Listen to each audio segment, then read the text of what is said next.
Araceli Cabreira Crespo. A menina de 8 anos foi abusada sexualmente e assassinada em maio de 1973.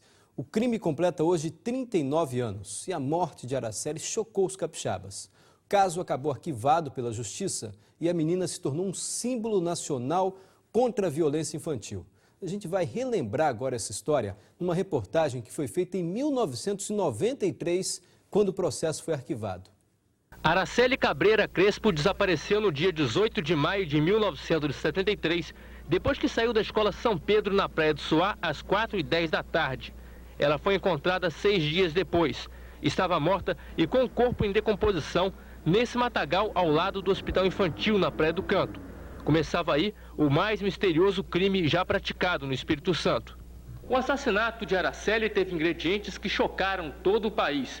Era uma criança com menos de 9 anos que cursava o primário e foi morta por asfixia mecânica feita pela mão do assassino. Os principais suspeitos eram de 2 famílias ricas e tradicionais aqui no Espírito Santo. O crime virou um livro e a investigação se transformou num processo de 35 volumes e 8.000 páginas.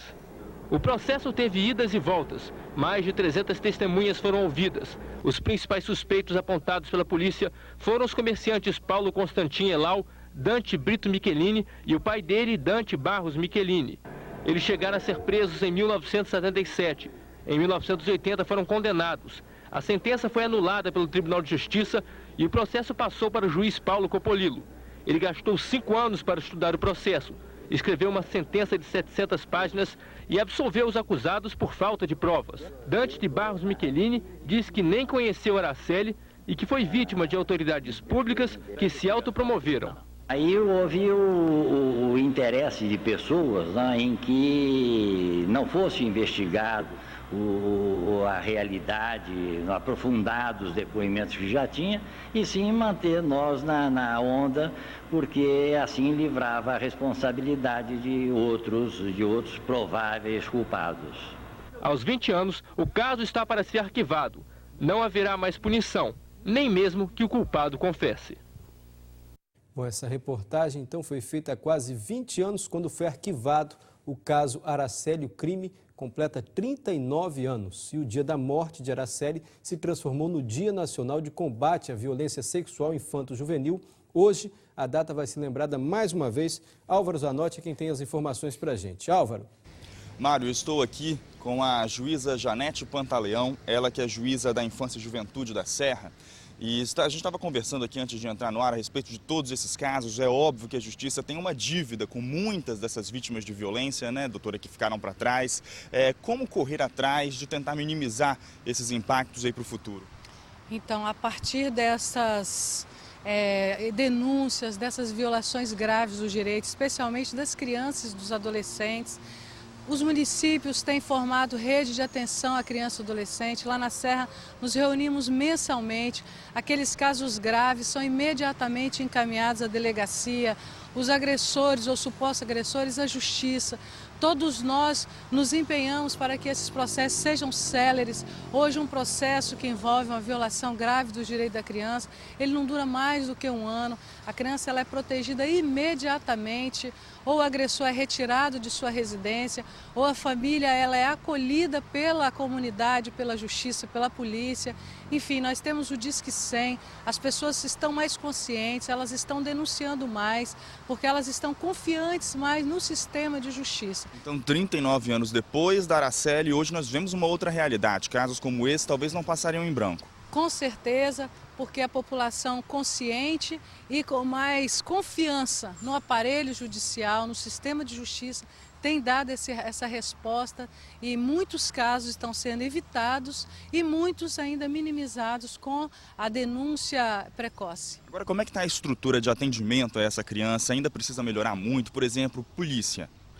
Nós temos apenas uma delegacia de proteção à criança e adolescente na Grande Vitória. O equipamento policial ainda é deficitário, precisa ampliar o quadro, capacitar melhor as pessoas que trabalham na rede de atenção, não só os policiais, mas as pessoas que trabalham no CRAS, no CREAS, na Justiça, no Conselho Tutelar, os professores, que são os primeiros a ter contatos com essas crianças, poder identificar como o comportamento dela está em desacordo, né, com o comportamento normal. Então, com a capacitação dessas pessoas, certamente a violação vai ser minimizada e até evitada que aquela agressão ocorra. Tá certo, doutora. O Mário tem uma pergunta para a gente no estúdio, Mário. É exatamente sobre o que a doutora acabou de dizer. Como é que a gente pode perceber, doutora, que a criança pode estar sendo vítima de uma monstruosidade, assim, de um abuso sexual? O que muda no comportamento da criança que facilmente a gente identifica? Olha, a criança muito pequena, ou ela fica muito introspectiva, ou ela fica muito agressiva. As pessoas que têm contato normalmente com essas crianças é observar esse comportamento, e é uma mudança radical. Então, os professores que têm aquele contato diuturno com aquela criança ou adolescente conseguem já fazer alguma avaliação.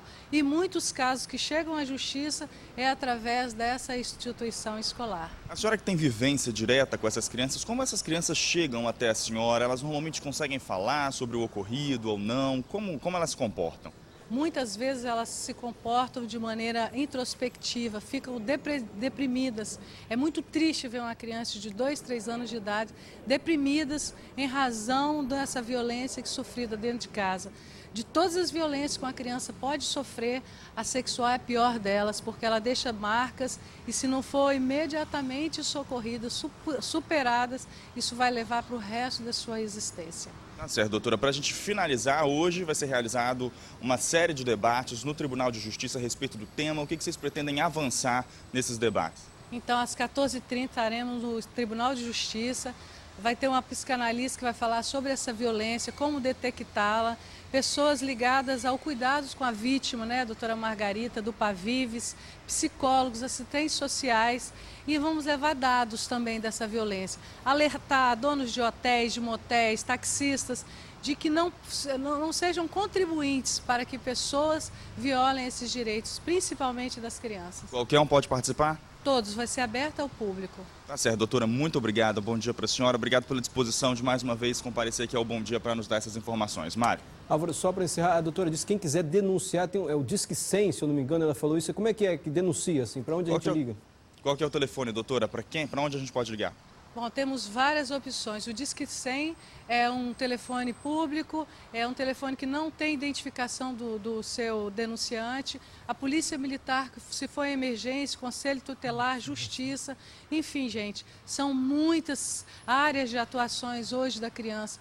Suspeitou-se, denuncie. A investigação geralmente é sigilosa e a pessoa não vai ser identificada. Só para deixar claro que para quem está em casa, é só pegar o telefone e discar 100. É uma ligação gratuita. Quem atende? A Justiça? Quem atende é o Ministério da Justiça e é encaminhado imediatamente àqueles estados, municípios que forem os receptores da ligação. E a senhora então também disse que a ligação pode ser feita para a polícia, né? No 181 pode também receber esse tipo de denúncia. E o 190, que é imediato, se a agressão estiver ocorrendo naquele momento. Tá certo, doutora. Mais uma vez, muito obrigado. Mário. Tá bom, Álvaro. Tudo muito bem explicado e esclarecido.